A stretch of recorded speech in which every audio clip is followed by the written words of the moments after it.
I'm really falling in love with this model. There's definitely a space in your O-gauge fleet for one of these Jinties. A big hello to you, it's so great to see you and I hope I find you well. I'm Jenny Kirk, welcoming you up here to Weir Yard. Now, we've talked an awful lot about some of the smaller scales. There's been actually quite a lot of momentum behind some of the newly introduced ones. I know that the cupboard monkey does quite like her N-gauge as well. But we mustn't forget some of the senior scales, and yes, I'm talking about O-gauge.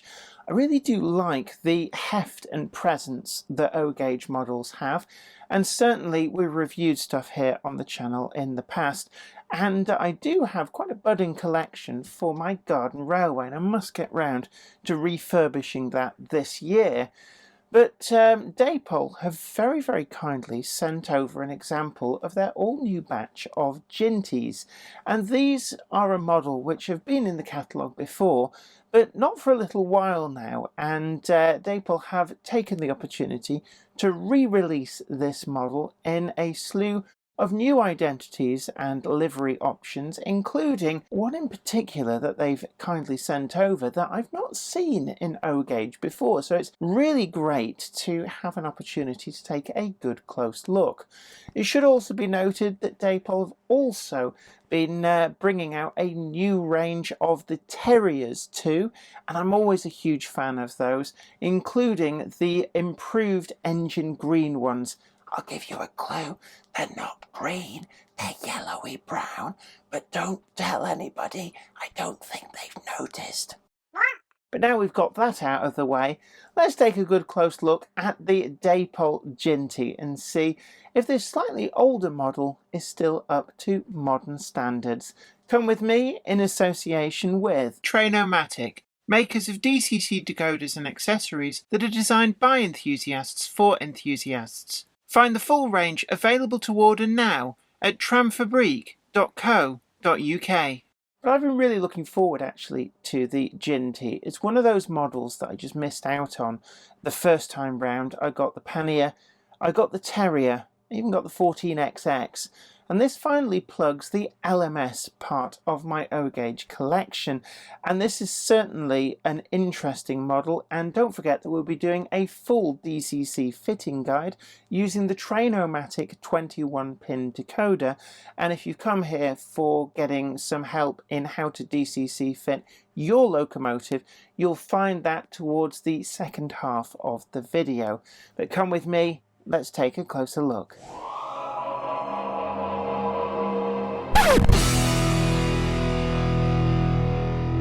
Dapol has done an awful lot for O-gauge over the last few years. They've transformed it from a scale which was very much the preserve of the wealthy, who could afford to either build or have somebody else build for them kit locomotives, and certainly there was a lot of work that you had to put in to have a layout in O-gauge.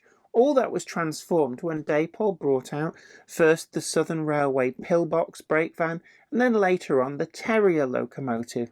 They proved so successful at driving down the prices of O-gauge and making them affordable for the masses that the range expanded, and one of the earlier locomotives that were brought out was the 3F Jinty locomotive that was built in great numbers by the LMS and became pretty much its standard shunting locomotive, and these could be found all up and down the LMS system and persevered and lasted right through into BR days. When we were at the engine house on the Severn Valley Railway, there's a preserved example there, and it was actually really great to get up close to it. Built in 1926 at the Vulcan Foundry in Newton-le-Willows, this is a Jinty LMS locomotive through and through, the workhorse of the LMS fleet for shunting, small trip working. This particular example is one of the oldest still to survive. Here with, again, some really high gloss finish on the side of these. It's quite amazing to see them when they're here. They've been cleaned up in the museum. And certainly that was one of the earliest built locomotives to survive, having been built by the Vulcan Foundry in the 1920s. The model that Dapol have very kindly sent over for review is catalogue number 7S-026-008, and this Jinty is in the livery of the Northern Counties Commission as number 19. The Northern Counties Commission were responsible for Northern Ireland's railways after the 1923 partition of Ireland, and because of the somewhat unusual gauge that's in Ireland, which is very different from the rest of mainland UK and indeed most of Europe, it was a little bit of a sticking point when the LMS had to provide some locomotives for them to be able to modernise the system. What they chose to do was take locomotives which had been very successful here in mainland UK and adapted them for the wider gauge, and one of these was the 3F Jinty. A number of these were shipped over with the wheels spaced out to suit the Northern Ireland gauges, and certainly some of the 2P440 tender locomotives also made it out to Ireland. In the box you'll also find this detail pack, which includes the vacuum brake standards and additional pipework. You can choose either to fit these, where it's quite easy, or leave them off, depending on what you want. We've also got pretty comprehensive paperwork, and this gives information with regard to where the detailing pipework goes, removing the roof off the cab, more of that later, and the layout of the internal board. We will do a full DCC fit on this model later in this video using the Trainomatic 21-pin decoder. To remove the body, we've also got this information in the instructions, and again I'll go through this later. The model itself comes in the standard heavy-duty Dapol box, and I always draw attention to that because I think it's one of those things that really shows you that the manufacturer really does see this as a quality product when it comes in a quality box. And I know that most people look at the box and go, well, not really buying the box, I'm buying the locomotive. But if it came in a cheap flimsy box, you feel a lot less of the model, I suspect. The weight out of the box is pretty substantial. Just like all O-gauge items, you get a lot of weight in there, which adds to traction, adhesion, and current collection, but it's not compromising the space that's inside. So it's really easy to fit these, not just with DCC, but with stay alives and also sound as well. You're really not pushed for space, and it's what I really like about this bigger scale. The Northern County Commission livery is really well realised, and actually I do like it. It's something a bit different. You can see there on the tank sides we've got the Ulster transport crest, and that is really crisp and clear, along with the lining that's straight and true, and we get that yellow and red dual lining that really does pick out this locomotive really well. I also like these connecting rods. We've got them picked out in red in the dip in between, but then burnished metal just where the fluting is picked out, and I think it's a really striking livery. And certainly Northern Ireland modellers may have looked over to mainland UK and been a little bit jealous of some of the locomotives that we were getting. So it's nice to see that this not insignificant area of railway modelling is being catered for by Dapol here in O-gauge, and I think that we're going to see a number of small shunting layouts featuring models such as this, and I think that it is a great thing to provide variety to what is available. It's a striking eye-catching livery, and it has to be remembered that the base model here is exactly the same as has been available in Somerset and Dorset Joint Railway Prussian Blue, where the LMS provided locomotives for that system, and these were nicknamed Bagnalls by the crews there, and then later on they passed into LMS ownership. The largest contingent of the Jinty were LMS, and of course these are well catered for in the models that Dapol is releasing. We've also got BR members of the class which are being released, and one of the other things to remember too is that some of these Jintys did end up in industrial use, so there is certainly a lot of variety that can be modelled with these locomotives. The bunker itself is modelled empty with no coal in there, and that's just a little bit of a shame that we don't have something like an insert, although it's really easy to fill that up with some crushed coal, and it does give a lot of opportunity for modelling it with a half-filled bunker and maybe with a little bit of a dip where the coal is being shovelled out. Inside the cab of this locomotive really is one of the significant standout features. The cab roof can very carefully be unclipped.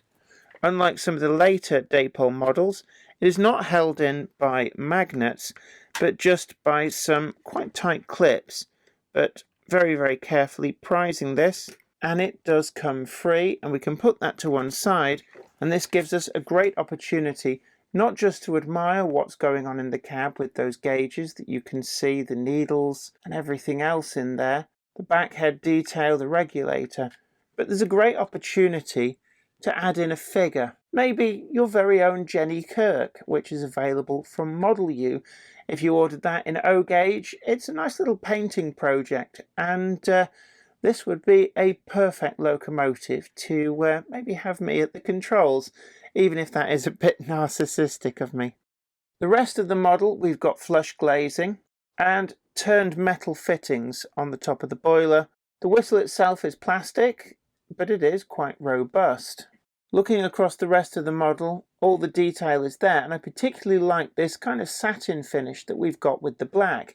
It really does look perfect, and running this locomotive either in a completely clean state or with some light or even heavy weathering, this is a perfect basis for that. We've got other details too, some of these pipework details to do with the injectors, and we've got metal handrails all the way round. Couplings on these O gauge models come as a prototypically accurate and perfectly usable design. They're sprung loaded too, as are the buffers, and this is highly necessary with O gauge because you do close couple and you run them as per the prototype, which is one of the reasons why you do need a much gentler set of curves to be able to model in this gauge. Looking to the underside of the model, the brake rigging is all factory fitted, and we also get these really quite fine metal sandpipes. They're actually really robust as well, so there's not really too much risk of these getting broken. The wheels have the appropriate face finish, and they really do have that kind of workmanlike heft to them, which is absolutely perfect and just shows what an O gauge model really does bring. It's got a real presence to it. Running on DC, the locomotive was very responsive, and I was able to get it down to a nice slow crawl from my Gagemaster Model D on my test bed. It has to be said that it didn't draw a huge amount of voltage, and that's why we can quite safely use the same type of decoders that we'd use in 00 models without worrying about it overloading. When it comes to DCC fitting, we recommend the use of the Trainomatic 21-pin decoder. The model does feature Firebox Glow, and this will be on the auxiliary 1 output of the decoder. Out of the box, there's no other need for other auxiliary channels, so we don't need a feature-rich decoder for this, and the Trainomatic 21-pin decoder doesn't require any specific setting up and will run smoothly out of the box. DCC fitting of the model really is quite easy. You just need a small crosshead jeweler's screwdriver. Turning the locomotive upside down, there is just 4 screws to undo. Right here at the back we've got 2, and then turning the locomotive round, these 2 here as well. Carefully now placing the locomotive down, we can just lift off the body. Just be a little bit careful. We've got a set of wires here, and these go to the firebox flicker effect. Placing that down at the side, just notice here we've got a switch. On DC and DCC, the firebox flicker can be turned off so that the locomotive does not constantly run with it, just by switching this little dip switch here. Alternatively, you could always just unplug it. This is the blanking plate, and we just very, very carefully rock that clear, take it off, and then we take one of the Trainomatic 21-pin decoders. Make sure that it's aligned with the pins. Don't force it. Even pressure. It should go on without any issues whatsoever. If you feel that you're struggling, then the pins are probably not lined up. With the body off, we can also see that we've got a large brass flywheel, a really beefy motor, and then we've got transmission that runs down and drives the wheels from the rear of the motor. The inside of the boiler is completely empty, and that gives a lot of opportunity to be able to put a speaker, a stay alive, and anything like that that you want into this model. We've also got plenty of additional space inside the tank sides. Because in O gauge we can get a lot of weight low down in the chassis, it means that you don't need to pack the body of these models with huge amounts of cast metal, and that really is a boon for the modeler that wants to upgrade and customize their model. With the body back in place, carefully turn it over, and then it's just simply a case of screwing in these screws again. 4 screws are identical. With everything secure, it's time to take it to the programming track. By default, it's on address 3, and we can reprogram it to whatever address suits your operation. Sat on the DCC Concept Premium O gauge rolling road, I'm going to start increasing the power very slowly,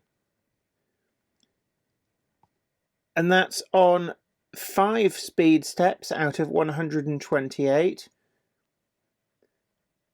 and there is no CVs that have been changed at all on this decoder. It is entirely as standard. Increasing the speed slowly, we get a nice smooth response with no notching.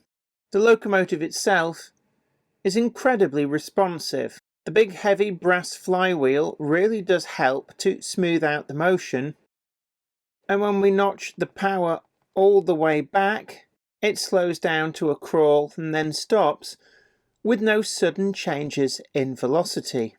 Moving in reverse, the locomotive is equally as responsive, and we're able to get it up to quite substantial speed, but not something which would be considered desperately unprototypical. This locomotive is as it would be straight out of the box, brand new. With no modifications or running in, the mechanism is really nice and smooth, and that will only improve with running. Looking inside the cab, you can see where the firebox is, and this on the Trainomatic decoder is operated by F3. Press that once, and you can see that the onboard circuitry on the model takes care of all of the flickering, so there's no need to mess about with CVs to set any lighting effects up. The light itself is a red glow, and it's quite a pleasing effect.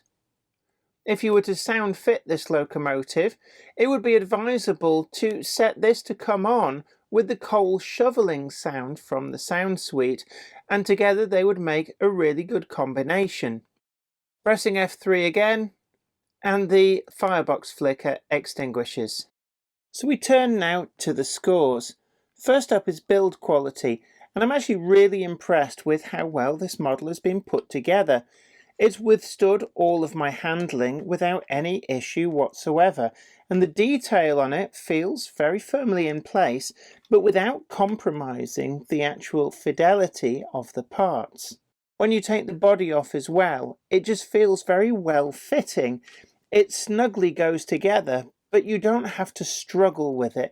None of the parts that are removable, like the cab roof, feel like you really have to fight them to get them to come free, and they just clip nicely back into position. All the detail is still present and correct. Even the brake rigging has survived my handling really, really well. None of the printing has come free either, and my notoriously sweaty fingerprints have not shifted any of that fabulous lining, so it really does look the part still. All in all, this gives it a 10 out of 10. On running quality, the model was very sure-footed. I didn't feel any need to put in a stay alive, even though there is plenty of space to do so if you so desire. On my O-gauge model, it ran perfectly through the point work and did not feel taxed in any way with any of the wagons that I was using with it. Once the garden railway is up and running, I believe that this will be a faultless performer. It's got a lot of low down weight, and that should give it a lot of good traction. All in all, it feels like a really steady performer and was not fazed by anything. Not points, not straight track, not uneven track. When it was running on DC, it didn't feel like it was close to the edge at all. The weight that it has made sure that it had really good pickup, and the brass flywheel ensured that this model really did just keep going. There was no jitteriness about it. On DCC, that was exactly the same. It just kept going with no problems whatsoever. So I give it another 10 out of 10. On DCC fitting and innovation, I do like the fact that it comes with the firebox flicker. It's little features like this that really do add a little bit something extra on a model, and I like the fact that whereas diesel locomotives are getting all of the different lighting functions, steam locomotives aren't being left behind. And the circuitry that does that flickering effect really does do the job well, so there's no need to mess about with CVs. Getting the body off was really easy. It just slid apart after taking off those 4 screws, and it was a really easy task to get that decoder into place. So I'm going to give this a 9.1. On accuracy and quality of finish, it's a good solid model. There's plenty of detail and plenty of separately added parts. The printing is straight and true, and I really like the fidelity of the Ulster Transport logo. The number plates with the 19, even though these are not etched, they really do look of that kind of quality. We've got the drop shadow 19 on the buffer beam, and I also like the water capacity plate on the back there, crisp and clean. Again, it's not an etched plate, but it looks of a high enough quality that you could be mistaken for thinking otherwise. On the detail too, we've got these protective bars on the rear windows of the cab. These are made of metal. They're really quite strong actually.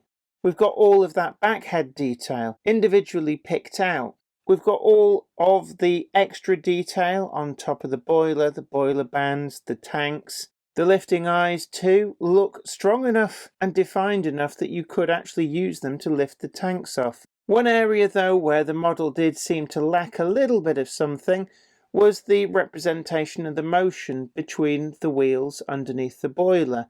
It's just a solid block, and you can see that in the DCC fitting, and it did feel a little bit crude compared with the rest of this really quite fine locomotive. So I'm going to give this a 9.3. When we come to value for money, this model is available at an RRP of £251.51 for the DCC Ready version. For an O-gauge model, that's actually really good. And that, remember, is the RRP. Model shops will be selling it at a discount, so expect to pay less than that. Dapol also do a factory DCC fitted version, although be aware that this is just a regular Dapol Imperium decoder and not sound, and this adds around £30 to the RRP. Again, your price will be a little bit lower that you pay buying from a model railway shop, so I give it another 10 out of 10. That gives us a final score of a very respectable 48.9. This is a lovely model of a lovely prototype, and after having so recently seen the full-size prototype at the engine house at the Severn Valley Railway, I'm really falling in love with this model. I missed out on these the first time round when Dapol first introduced them, and they've kind of been on my radar ever since, and I'd like to thank Dapol for giving me the opportunity to have a good close look at this model and to show you guys just what you get with the Dapol Jinty 3F. The Northern Counties Committee Ulster Transport livery certainly is something very different. I've got a soft spot for some of the more unusual liveries that these carried, particularly the Somerset and Dorset Joint Railway Prussian Blue, but also the Midland Railway-esque maroon, and there is a special edition that is available purely from the Dapol website in that very eye-catching livery. With a whole number of different versions in varying British Railways livery, as well as unnumbered, there's definitely a space in your O-gauge fleet for one of these ginties. Well, I hope you really enjoyed today's video and found it informative, and I'd really love to hear from you in the comments section down below. What do you think about these O-gauge ginties? Is it something that you have? Is it something that you want? What are your experiences? Do leave them in the comment section down below, and it's a great way that you can share information with your fellow modelers. Today as well, we are going to be supporting another different local model shop, and we've got a link down below to take you to Durham Trains of Stanley, and if you do buy your Dapol Jinty from there, then do let Mick know that I sent you. It's a really lovely little shop and quite easy to park outside. It's on the main road that connects between the A1M at Chester Street up to a concert, and if you come off in Stanley, then you will find Durham Trains of Stanley just on, I think it's Station Road, just down towards where the railway station used to be once upon a time. Mick is very friendly, the shop is well staffed and well provisioned, and certainly there are many a bargain there to find. Either give them a call or check them out on their website, and of course Durham Trains of Stanley are regular participants in exhibitions up and down the country, so look out for them, tell Mick I sent you, and grab yourself a bargain. Don't forget as well that you can also head on over to Patreon and help support the channel to keep making the videos that you want to see. And also we've got our full merch store. It's just, oh, there it is down there, just underneath the video. So do check out all of that too. But until next time, this is me, Jenny Kirk, saying you take great care of yourself. Happy modelling. Bye for now. Today's video comes in association with Trainomatic, makers of DCT decoders and accessories that are designed by enthusiasts for enthusiasts. Find the full range available to order now at tramfabrique.co.uk.